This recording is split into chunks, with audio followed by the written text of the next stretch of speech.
어떠한 사물을, 이러한 물질을 눈에 다 보인다고 생각합니다. 그러나 우리 눈에 보이지 않는 물질도 많이 있습니다.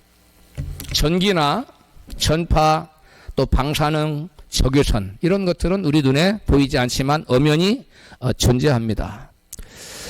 이런 것들이 우리 눈에 보이지 않는데 어떻게 그것을 존재한다는 사실을 말할 수 있습니까? 기계로 측정하면 단박에 드러납니다. 그런데 어떠한 기계를 사용해서도 그 존재를 볼 수도 또 발견할 수도 없는 그러한 물질이 존재하는데 그것이 온 우주의 무려 96%를 차지한다고 합니다.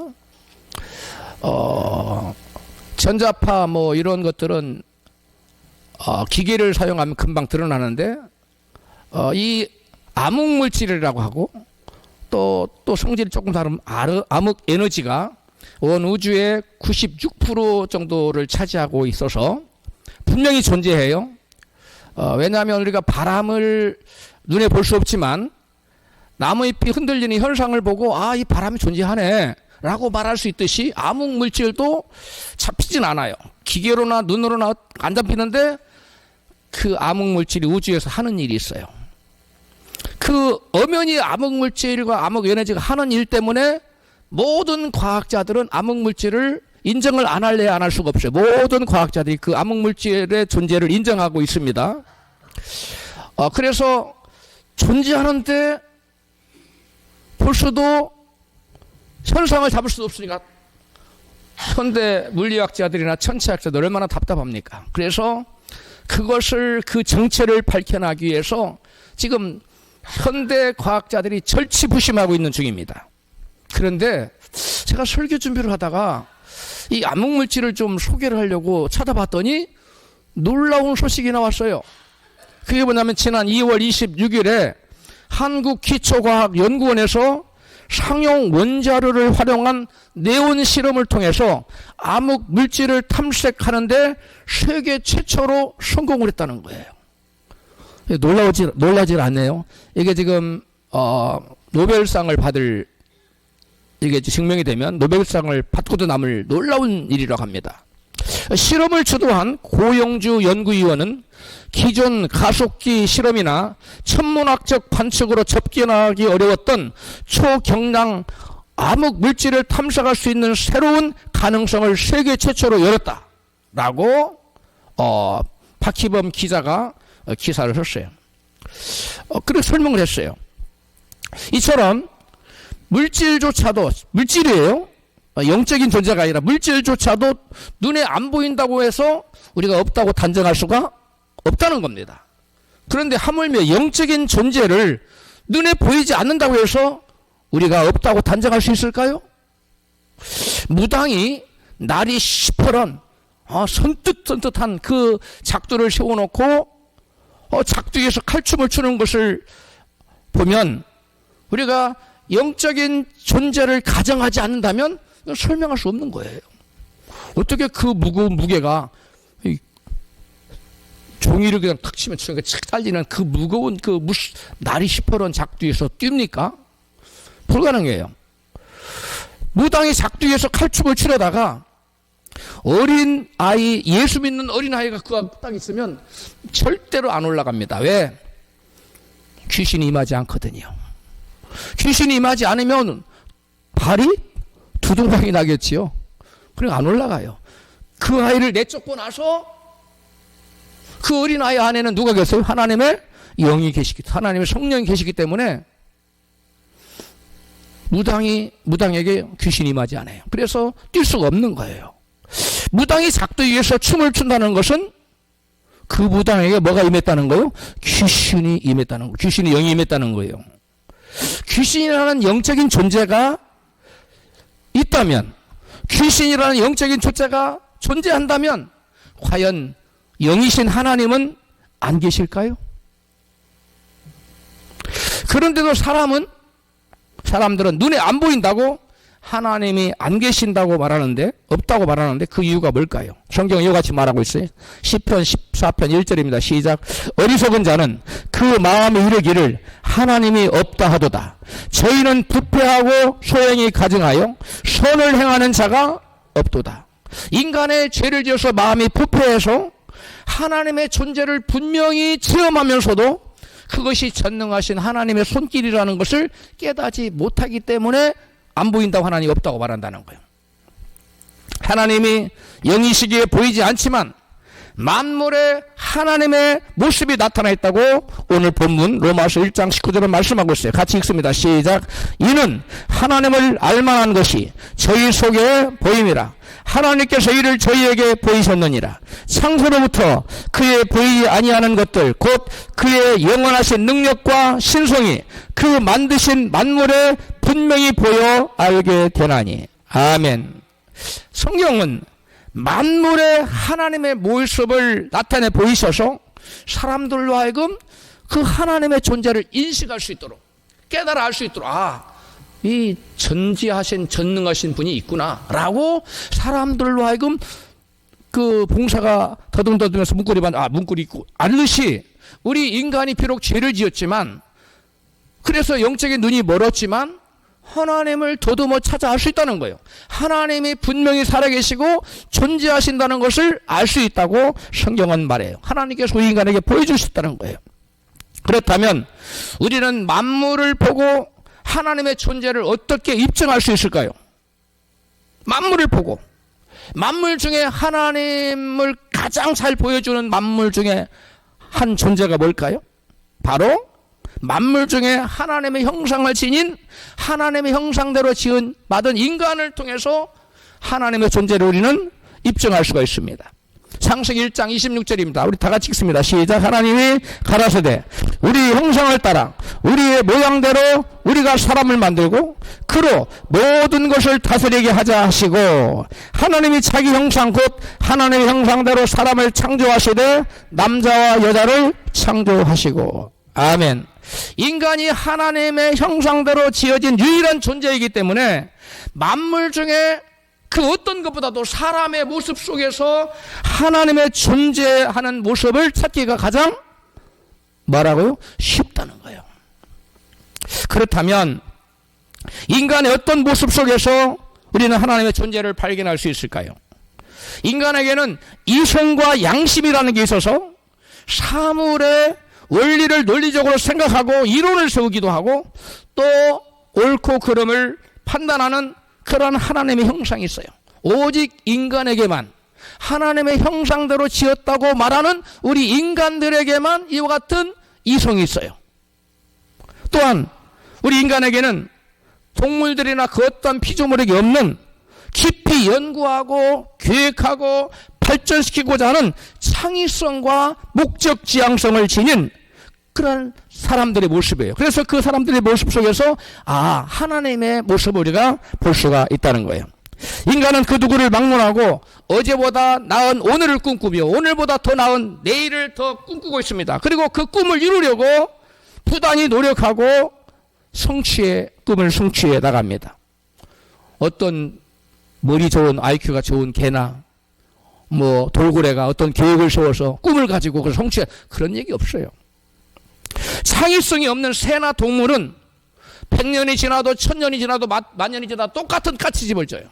똑같은 제비집을 져요. 조금 더 발전시키거나 향상시키거나 모양을 변모시키는 것이 단 한 차례도 발견되지 않아서 그렇지 않아요. 그러나 사람은 시대가 변하면서 계속적으로 더 좋은 집을 발전시키고, 제가 미국에 있다 한국에 오니까 그때 아파트 짓던 모습과 지금 모습이 전혀 달라졌어요. 지금은 더 아름답게, 더 실용적으로 잘 짓고 외모도 아름답게 짓고 있어요. 불과 10몇 년 사이인데 우리 인간은 나날이 개선시키고 발전시키는 그런 모습을 볼 수가 있습니다. 인간은 또한 언어와 문자를 통한 의사소통을 능력을 가져서 서로 연합해서 내 생각과 저 사람의 생각, 내 지식과 저 사람의 지식을 연합해서 그 자기가 가진 창의성을 극대화시킬 수 있다는 점에서 우리는 하나님의 모습을 볼 수 있어요. 고대인조차도 언어를 가지고 있었고, 언어뿐만 아니라 또 말을 가지고 있어서 언어와 문자로 의사소통을 통해서 창의성을 극대화시켜서 나날이 인류는 발전을 거듭해 왔습니다. 성경은 요한복음 1장 1절에 태초에 말씀이 계시니라. 이 말씀이 하나님과 함께 계셨으니 이 말씀은 곧 하나님이시라고 말씀하고 있습니다. 하나님이 뭐라고요? 말씀이라는 거. 말씀이 뭐라고요? 하나님. 그래, 하나님은 말씀으로 존재한다는 거예요. 그럼 그거 무슨 의미냐? 하나님은 말씀을 통해서 성삼위 하나님이 서로 소통할 뿐만 아니라 하나님의 형상으로 지음받은 인간과도 끊임없이 말씀으로 뭐 하기를 원하시는 하나님이요? 소통하고 교류하고 교제하기를 원하시는 하나님이라는 거예요. 그런데 최초의 인간 아담과 하와는 말씀으로 처음에는 하나님을 예배하며 하나님과 사랑의 교제를 나누며 그 다음에 은혜와 축복을 받고 아주 행복하게 살았어요. 그런데 죄 때문에 하나님과 관계가 단절되었습니다.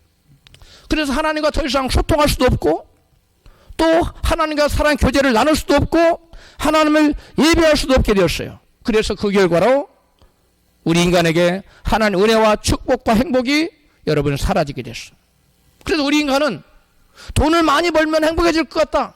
높은 지위를 차지하면 엄청난 명예와 페이버를 사람들한테 입으면 행복해질 것 같지만 그거 다 가져도 자살해요. 해밍웨이 같은 사람, 이런 사람이 대표적인 사람이에요. 노벨 문학상을 받고 미국이 영웅이 됐지만 그가 사람이 원하는 모든 걸 다 가졌지만 그가 하나님을 떠난 인생, 주일학교 때 예수님 믿고 성가대도 썼었지만 하나님 떠나고 나서 진정한 행복이 없기 때문에 나는 너무 고독하다 라고 유서를 써놓고 그는 장총으로 스스로 목숨을 끊고 말았어요. 하나님을 떠난 인생은 참된 행복과 참 만족이 있을 수 없다는 거예요. 그래서 하나님과의 관계를 회복하여 하나님과 소통하며 예배하고 은혜와 축복과 행복을 누리기를 위해서 인류는 끊임없이 하나님을 찾고 있는데 그 하나님을 찾고 있는 행위가 뭐냐? 그게 바로 제사예요. 아무리 깊은 밀림 속에 사는 아무리 미개한 인간조차도 절대자 신을 찾고 있고 나름대로의 종교의식을 가지고 있고 자기들이 믿는 신께 제사를 드리고 있어요. 하나님을, 절대자 하나님을 찾고 있다는 증거입니다. 왜 인류는 동서고금을 막론하고 절대자 신을 찾고 있을까요? 하나님께서 우리 인간에게 하나님 안에서 살도록 우리 인간을 지었기 때문에 그래요. 우리 인간 어디서 살도록요? 하나님 안에서, 말씀 안에서 살도록, 하나님과 교류하며 교제하며 하나님의 능력 안에서, 하나님의 축복 안에서 살도록, 그래야 행복하도록 지었어요. 돈 많다고 행복하는 거 아닙니다. 이재용 씨한테 가서 물어보세요. 당신 행복하냐고. 아마 maybe 아니라고 할 겁니다. 당신은 문제가 아무것도 없죠? 아니라고 대답할 겁니다. 확실합니다. 물고기는 물속에 살아야 행복합니다. 나도 좀 새처럼 날고 싶다고 물속에 나오는 순간 그는 죽을 수밖에 없어요. 공중에 나는 새가 나도 물고기처럼 바닷속에서 깊은 헤엄을 치고 한번 다니고 싶다. 그거 죽어요. 여러분, 나무는 땅속에 뿌리를 박아야 존재합니다. 어린아이는 엄마 품에 있을 때 행복합니다. 그런 것처럼 하나님의 형상으로 만들어진 인간은 우리의 창조주시며 우리 아버지 되신 우리 어머니 되신 하나님의 품에 있을 때 우리는 참된 만족과 행복을 누릴 수가 있습니다. 믿으시면 아멘 하시겠어요? 만물 중에 그러면 동물에서는 하나님의 존재를 발견할 수 있는 모습이 없을까요? 여러분, 동물에게도 미물에게서도 하나님의 모습을 발견할 수 있어요. 만물에 하나님 모습을 하나 심어놨다 그랬어요. 발견할 수 있도록 해놨다 그랬어요. 목사님, 동물에게서 무슨 하나님의 모습이 있습니까? 동물에게 어떤 동물이고 다 갖고 있는 게 뭐냐면 모성애를 갖고 있어요. 자기는 죽어도 새끼는 살리려고 하는 모성애가, 여러분, 모성애에서 우리는 동물 속에 심어져 있는 하나님의 존재의 모습이에요. 하나님의 형상이 하나님의 모습이에요. 제가 어제 저 강남에를 예식장 다녀오는데요. 어떤 차 밑에 사고가 나거든? 나 말고 어린아이부터 구해주세요. 혈액형이 A인가 B형으로 써져 있더라고요. 내가 그걸 보면서 사람들은 자기도 중요하지만 자기 자녀들을 더 사랑하는구나. 이게 바로 하나님의 마음이에요. 이게 바로 하나님의 모습입니다. 근데 이러한 모습이 사람에게만 있는 게 아니라 동물에게도 있다는 거예요. 어떤 목사님이 어느 자매님의 신방 요청을 받고 그 가정을 신방했어요. 그래서 신방을 하던 중에 예배를 드리고 나니까 그 안 믿는 불신 남편이 목사님 제게 목사님께 보여드릴 게 있어요. 저 좀 따라와 주실래요? 아 그래요. 따라갔어요. 어디로 모시고 왔냐면 닭장으로 갔어요. 그 닭장에 목사님 저기 좀 보세요. 요 닭을 좀 보세요. 이 닭이 그러면서 그 닭을 툭 손으로 밀치니까 닭이 크닥 넘어지는데 죽어 있었어요.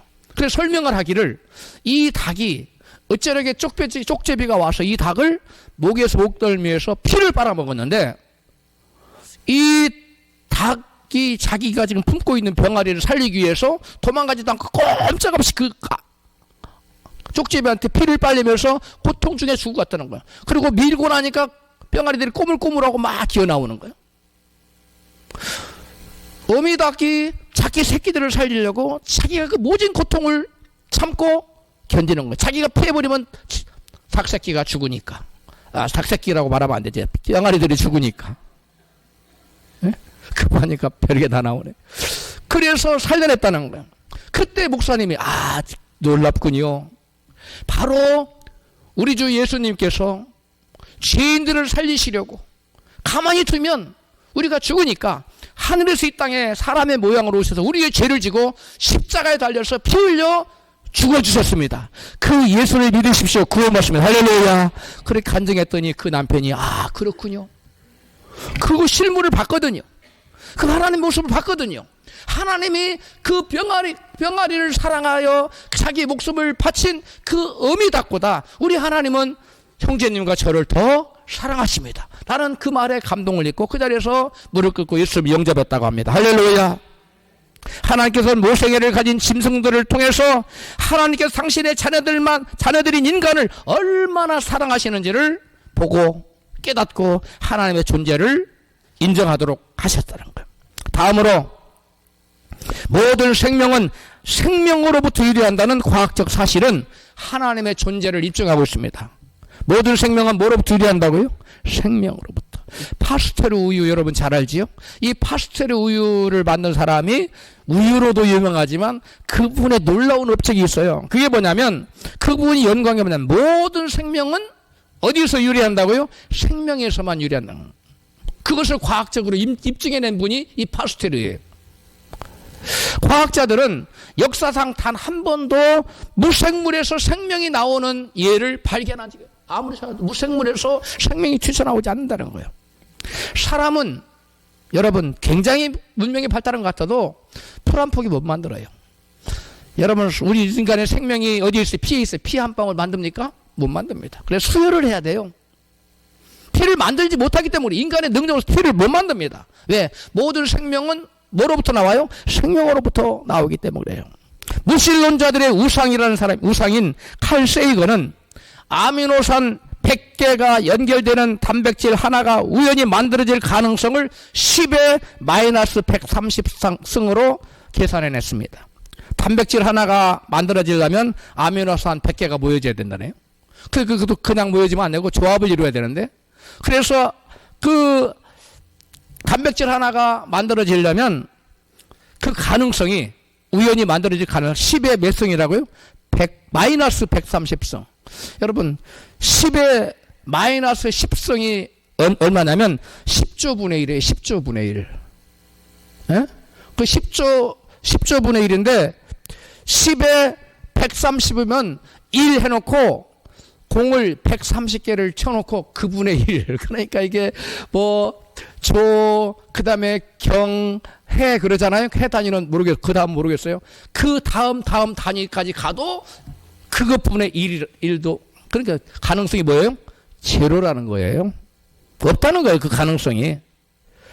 어떤 생물체도 저절로 또는 우연히 생겨날 수 없다는 말은 곧 모든 생물을 지으신 배후에 누가 계신다는 거예요? 창조주, 주물주가 계신다는 것을 입증하는 거 아닙니까? 스스로 나는 무신론자예요, 나는 불가지론자예요 라고 아까 그 칼 세이건이 말했어요. 그의 그 유명한 저서가 있어요. 저도 이 책을 아직 못 읽어봤는데 읽어보고 싶어요. 너무 잘 됐다는데. 무신론자가 쓴 책인데 이 책을 읽으면 믿음이 생긴다는 거예요.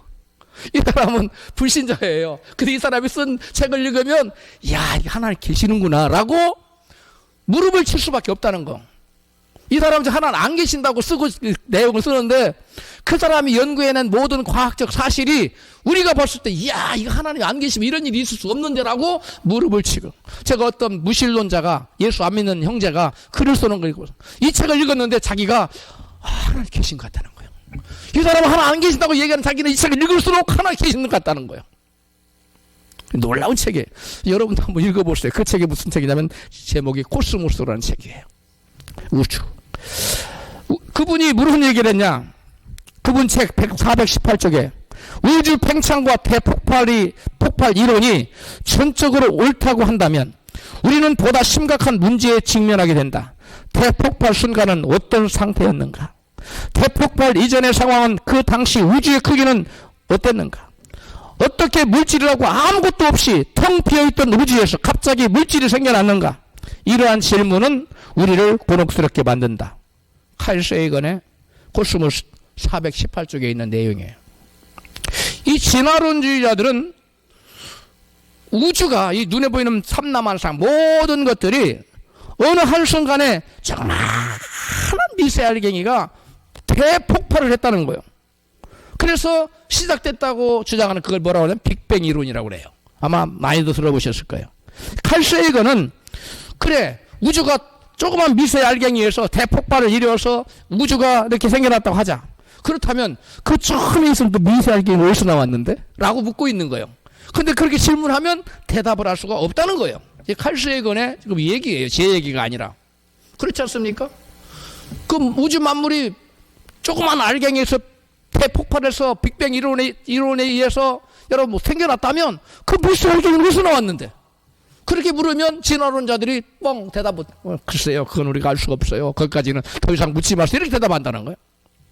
저명한 진화론자 마이클 러스는 한 토론에서 자기 눈으로 볼 때 아주 단순한 세포 하나도 디자인된 것처럼 보인다라고 얘기했어요. 뭐 된 것처럼? 디자인되어 있다는 거예요.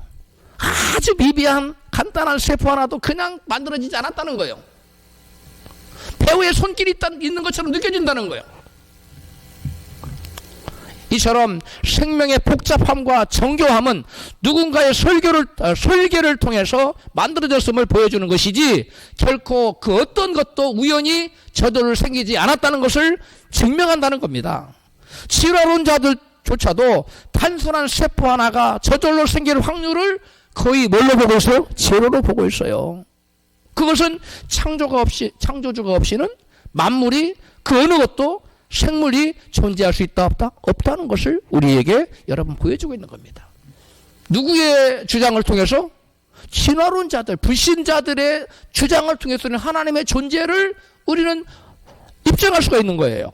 성경은 모든 생명은 하나님께 있다고 이같이 증거합니다. 창세기 1장 25절 시작. 하나님이 땅의 짐승을 그 종류대로 육축을 그 종류대로 땅에 기는 모든 것을 그 종류대로 만드시니 하나님의 보시기에 좋았더라. 모든 짐승도 종류가 다 있잖아요.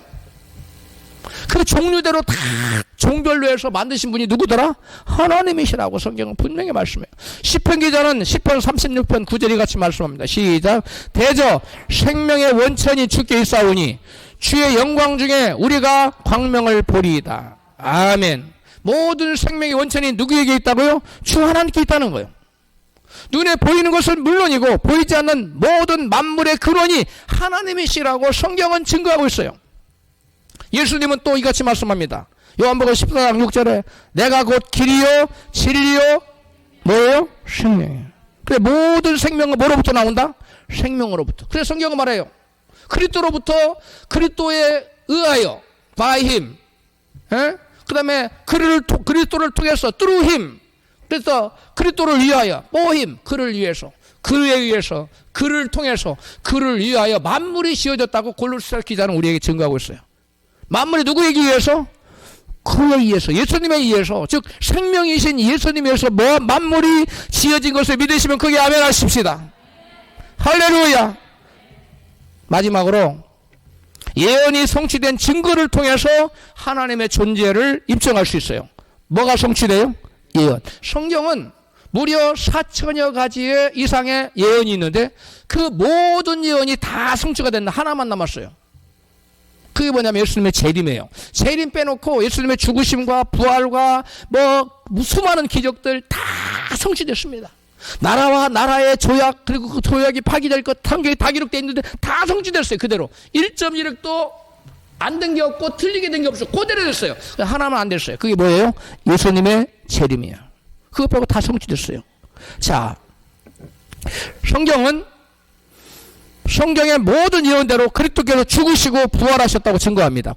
고린도전서 15장 3절 또 다른 본문이죠. 시작. 이는 성경대로 그리스도께서 우리 죄를 위하여 죽으시고 장사 지낸 바 되었다가 성경대로 사흘 만에 다시 살아나사 게바에게 보이시고, 게바는 베드로예요.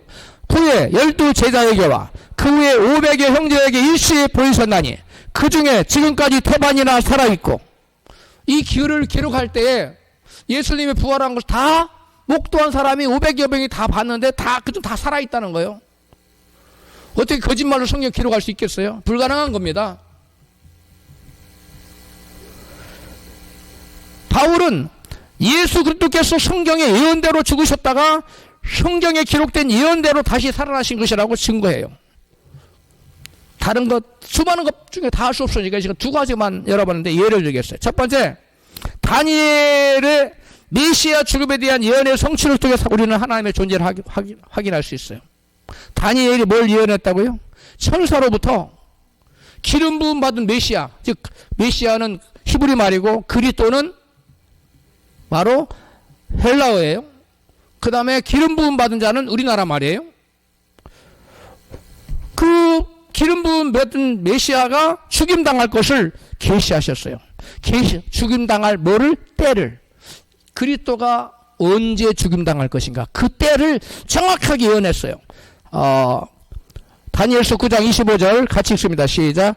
예루살렘을 중건하라는 영이 날 때부터 기름 부음을 받은 자 곧 왕이 일어나기까지 7일에와 한 일에는 7년이에요.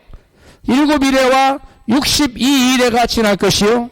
그때 곤란한 동안에 성이 중건되어 거리와 해자가 이룰 것이며 62일 후에 기름 부음 받은 자가 뭐 할 것이요? 끊어져 없어질 거예요. 끊어져 없어진다는 말이 뭐예요? 죽는다는 거예요. 또 예수님의 죽음을 예언해 놓은 거예요. 26절에 보면 예루살렘 성을 재건하는 그 칙령이 날 때부터 69일에가 지나면 기름 부음 받은 메시아가 끊어져 죽임당할 것이라는 예언이에요, 이게. 그런데 느헤미야서 2장 1절 6절에 보면 예루살렘 성을 다시 중건하라는 재건하라는 왕의 칙령은 아닥사스다, 이 왕 이름이 이렇게 어려워. 아닥사스다 왕 20년 니산월에 반포됐어요. 근데 그 해는 역사적으로 BC 445년이에요. 따라서 메시아는 아닥사스다 왕 20년인 BC 445년부터 69일에 69 곱하기 7하면 483년이에요. 그래서 그 지난 후에 죽임을 당한다는 예언이에요. 실제로 그렇게 했을까요? 그렇다면 예루살렘 그 성이 중건의 영이 난 445년부터 그 다음에 69일에 483년이 지난 AD 32년 니사월 14일에 그 다니엘이 예언한 그날에 예수 그리스도는 죽임을 당해야 예언이 성취되는 거예요. 자, 그러면 그때로 예언이 성취됐을까요? 예수님께서는 6월절인 니산월 14일 목요일 저녁에 6월절 만찬의 제자들과 함께 하시고 그 밤에 감람산으로 가서 기도해요. 감람산에 가서 어디 가서 기도하냐면 겟세마네라는 곳에 가서 감람산에 겟세마네라는 것이 따로 있어요. 그래서 저녁에 제자들과 만찬하고 그 다음에 밤에 어디 갔어요? 밤에 산에 가서 감람산에 가서 제자들 기도만 가서 기도하고 제자들은 쿨쿨 잤지요. 시험에 들자 깨어서 기도하고 거기서 나오는 거예요. 그 다음에 예수님이 기도하고 나니까 유다가 그 유대인들의 그 장로들과 설기관들이 보낸 그 무리들을 데리고 검과 몽치를 가지고 예수님 잡으러 왔죠. 그래서 잡혀갑니다. 그래서 예수님 잡혀가서 대제사장 뜰에 가서 밤에 신문을 받아요. 그때 뒤에 누워서 따라간 사람 누구예요? 베드로. 그래서 그때 예수님을 너 당연히 같은 당이지 그러니까 모른다고 몇 번 부인해요? 3번. 예수님은 네가 나를 모른다고 나는 죽을지언 주님을 결단 부인하지 않겠다. 네가 나를 3번 부인할 거야. 그런데 그날 밤에 무서우니까 나는 전혀 도무지 모른다. 나중에 저주하면서까지 예수님 모른다고 그랬어요. 베드로가. 3번 부인하고 생각이 나서 통곡했죠. 베드로가. 아 주님 내가 죽을지언정 배반하지 않겠다고 3번 모른다고 부인합니다. 그래서 기도를 마치시고 잡혀가셨어요. 밤에 신문을 받고 다음 날인 금요일 오전에 십자가에 달리시고 오후 3시 운명하세요.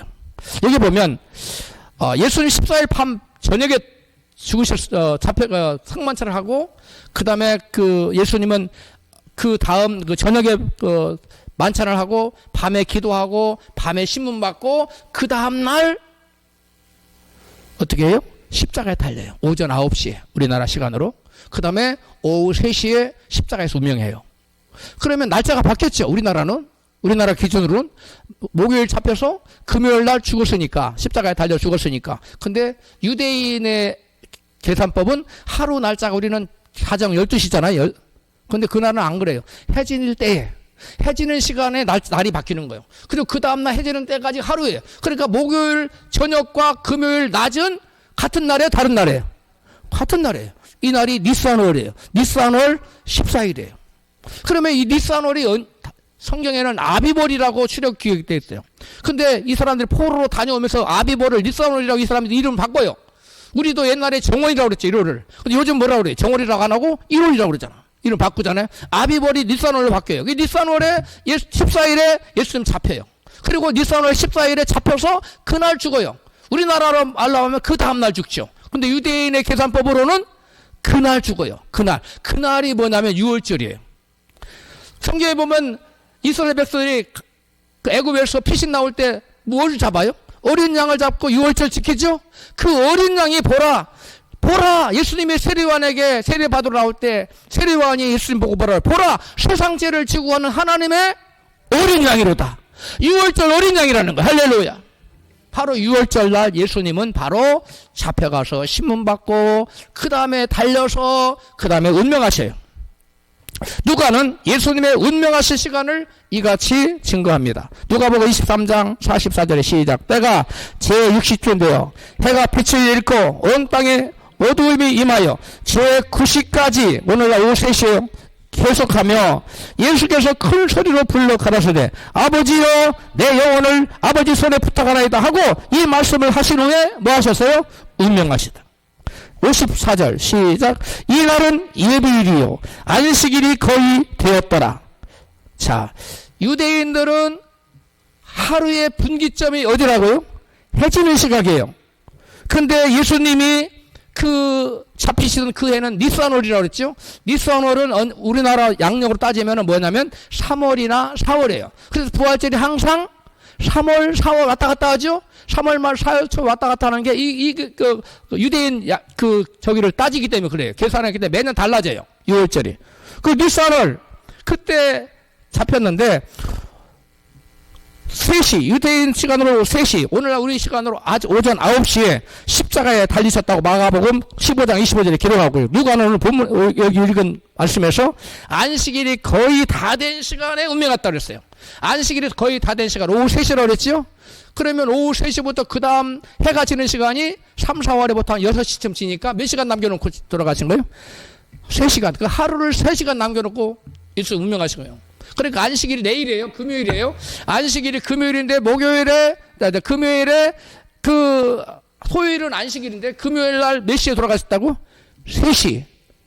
오늘날로 3시에. 근데 그 다음날 안식은 일은 몇 시부터 시작돼요? 오후 6시. 저녁 6시. 그러니까 불과 몇 시간 남겨놓고요? 3시간이나 3시간 반 남겨놓고 돌아가시. 그래서 성경은 뭐냐면 뭐라고 얘기했냐면 이날은 예비일이요 안식일이 거의 되었더라고 하고 얘기하고 있는 거예요. 여러분 이 부분 이해 가시면 아멘 하십시다. 이해가 덜 가면 다시 한번 설명하고요. 이해 다 가셨으면 크게 아멘 하세요. 자, 그래서 유대인의 여러분 니산월은 3월 말 4월 초인데 저녁 6시나 6시 반쯤 되면 해가 져요. 그래서 안식일을 3시간 남겨놓고, 즉 금요일 오후 3시, 오늘날 말하면 금요일 오후 3시, 그들에게는 6월절 날 오후 3시에 안식일 3시간이나 3시간 반 남겨놓고 안식일이 거의 다 되어가는 시간에 예수님이 운명하셨다는 거예요. 할렐루야. 이처럼 누가는 예수 그리스도께서 6월절인 니산월 14일 목요일 저녁에 잡히시고 니산월 14일 금요일 오후 낮 3시에 죽임당했다고 증거해요. 하나님의 존재하지 않는다면 다니엘이 그 70일의 예언 중에 69일의 중에 영이 날 때부터 69일의 중에 죽을 거라는 그 예언이 여러분 1시간도 틀리지 않고 정확한 시간에 임합니다. 이거를 계산하면 너무너무 놀랍다는 거예요. 여러분, 하나님의 존재하지 않는다면 엄청난 시간이 지난 다음에 이 놀라운 예언이 여러분 조그마한 시간도 틀리지 않고 정확하게 여러분 실현된다는 게, 성취가 된다는 게, 여러분 하나님이 계시지 않고 또 우리가 어떻게 그것을 말할 수 있겠어요? 이것으로 보아 하나님은 절대적으로 살아계신다는 것을 성경은 우리에게 입증하고 있어요. 할렐루야. 그 다음에 다윗은 메시아가 죽음에서 부활할 것을 예언해요. 예수님 탄생 전에 약 1000년 전 사람이 다윗인데, 성령의 감동으로 다윗은 예수님께서 부활하실 것을 이같이 예언합니다. 시편 16편 10절 시작. 이는 내 영혼을 음부에 버리지 아니하시며 주의 거룩한 자로 썩지 않게 하실 것임이니이다. 주의 거룩한 자는 예수를 말하는 거예요. 메시아를 말하는 거예요. 그 메시아로 썩지 않게 하실 거라고 얘기했는데, 썩지 않는다는 것은 뭐예요? 죽었으나 썩음을 당하지 않고, 썩지 않고 다시 뭐하기 때문에 살아날 것이기, 부활할 것이기 때문에 썩음을 당하지 않을 거라고 얘기한 거예요. 자, 그런데 그 하나님의 거룩하신 자이신 예수 그리스도는 우리의 죄 때문에 십자가에 달려 피 흘려 죽으셨지만 사흘 만에 부활하셔서 그의 몸이 썩지 않았어요. 베드로는 이 다윗의 예언이 실제로 성취되었다고 이스라엘 백성들 앞에서 이같이 증언합니다. 사도행전 2장 31절에 시작. 다윗이 미리 보는 거로 그리스도의 부활하심을 말하되 저가 음부에 버림이 되지 않고 육신이 썩음을 당하지 아니하리라 예언하더니 32절 시작. 이 예수를 하나님이 살리신지라 우리가 다 이 일의 증인이로다. 그래 베드로가 여러분 예수님의 부활 이후 예수님은 증인이 되잖아요. 이 베드로를 비롯한 모든 제자들은 부활하신 예수님을 두 눈으로 똑똑히 본 사람들이에요. 친히 보았기 때문에 예수님의 부활을 증거하는 일에 목숨을 걸었어요. 네로 황제가 시상이 떠오르지 않는다고 로마 시에 불을 질러요. 그래서 그 불타는 걸 보고 시를 썼다는 거 아닙니까? 그런데 사람들이 네로가 불 질러서 우리 다 죽게 생겼다. 네로에게 공격이 가니까 네로가 그 모든 화살을 누구에게 뒤집어 씌웠어요? 예수 믿는 기독교인들이 한 소행이다 이게. 그래서 대대적으로 예수 믿는 사람을 잡아들입니다. 잡아들여서 그때 예수 믿는 사람들이 어마어마한 박해를 받고 수없이 죽어나갑니다. 로마의 원형 경기장에 동물의 밥이 되는 바로 그때 이 얘기예요. 그 베드로는 그때 엄청난 박해가 임하자 로마를 빠져나가요. 빠져나가다가 부활하신 주님의 음성을 듣고 베드로 돌아왔다고 전해집니다. 그리하여 박해받고 죽어가던 성도들이 용기를 주고 그는 마침내 십자가에 거꾸로 매달려서 순교의 제물이 되었다고 역사는 기록하고 있습니다. 이제 우리가 그 당시에 그 상황을 재현한 영화가 있어요. 그게 바로 코바디스라는, 여러분 많은 분들이 봤을 건데 우리 한 부분만 우리가 코바디스를 잠깐 보겠어요. 베드로가 예수님을 증거하다가 그리고 예수를 믿던 사람들이 그리스도의 부활을 증거하다, 예수님 다시 살아났다는 사실을 증거하다가 이렇게 사자밥이 되가는데도 죽어가는데도 저들은 조금도 두려워하지 않았습니다. 베드로는 예수님은 십자가에 달려 돌아가신, 나는 주님을 3번이나 부인한 사람인데 나는 예수님처럼 똑같이 죽어갈 수 없다. 나를 거꾸로 매달아 주세요. 거꾸로 십자가에 매달아 베드로는 순교를 당했습니다. 여러분, 예수님의 부활이 거짓이라면 12사도는 물론이고 헤아릴 수 없는 수많은 제자들이 예수님 때문에 피 흘려 순교했겠습니까? 예수께서 죽으시고 부활하신 후 AD 33년부터 2000년까지 순교자 수는 전 세계의 총 순교자 수는 약 2000년 채 안 되는 그 기간 동안 6,942만 명으로 보고됐는데 기독교인의 약 8%라고 합니다. 사울, 나중에 바울이 되죠. 사울은 그리스도의 부활을 전하는 성도들을 잡으러 가던 다메섹 도상에서 부활하신 그리스도를 만나고 예수 그리스도의 부활의 증인이 됐다고 스스로 증거합니다. 믿는 성도를 몹시 핍박하던 사울은 부활의 주님을 만나고 나서 예수 그리스도의 부활을 증거하다가 로마에서 붙잡혀 목배임을 당하고 순교당했습니다. 다메섹 도상에서 부활하신 그리스도를 실제로 만난 적이 없다면 그가 미치지 않고서야 있지도 않은 예수 그리스도의 부활을 위해서 순교를 했겠습니까? 그건 있을 수 없는 일입니다. 예수께서는 죽임을 당하기 전에 제자들이 이렇게 말씀하십니다. 마태복음 16장 21절입니다. 시작. 예수 그리스도께서 자기가 예루살렘에 올라가 장로들과 대제사장들과 서기관들에게 많은 고난을 받고 죽임을 당하고 제3일에 살아날 것을 제자들에게 비로소 가르치시니 예수님의 부활은 당신의 모든 말씀이 진리라는 것을 입증해 주는 거예요. 여러분 사람이 죽었다가 살아날 수 있어요? 여러분 그런 일이 있을 수 없어요. 예수님은 나는 죽을 권세도 있고 다시 살아날 권세도 있다 라고 말씀하셨어요. 왜? 예수님 생명 자체시기 때문에 그래요. 그 예수님은 제자들에게 내가 예루살렘 올라가서 대제사장들과 서기관들과 장로들에게 내가 고난을 받고 죽임을 당할 것이다. 그러나 내가 다시 3일 만에 부활할 것이다 라고 말씀했어요. 근데 그 약속의 말씀대로 예수님은 며칠 만에? 3일 만에 부활하십니다. 예수님이 이 말씀에도 수많은 모든 말씀은 예수님이 내가 부활할 것이라는 그 약속대로 부활하심으로 예수님의 모든 말씀은 뭐라는 거예요? 진리라는 거예요. 사실이라는 거예요. 믿으시면 아멘 하십시오. 여러분, 그래서 예수님 무슨 말씀하냐? 하나님은 살아계신다. 천지를 만드신 분이 여호와 하나님이시다. 그리고 모든 사람은 죄를 지었기 때문에 죄 싹서 사망으로 지옥에 가야 된다. 회개하지 않으면, 예수 믿지 않으면. 근데 나를 믿으면 주 예수를 믿어라. 그러면 뭐하리라? 구원을 받을 것이라. 할렐루야.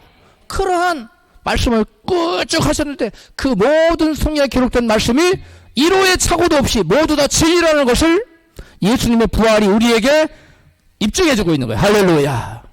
부활은 우리로 하여금 예수 그리스도를 믿을 수 있는 여러분 정확한 근거를 제시하고 있습니다. 할렐루야.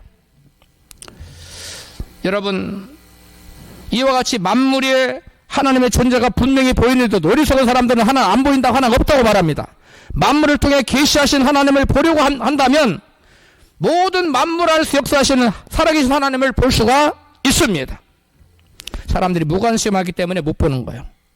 부디 만물을 통해서 보여주시는 하나님의 모습을 볼 수 있기를 축복합니다.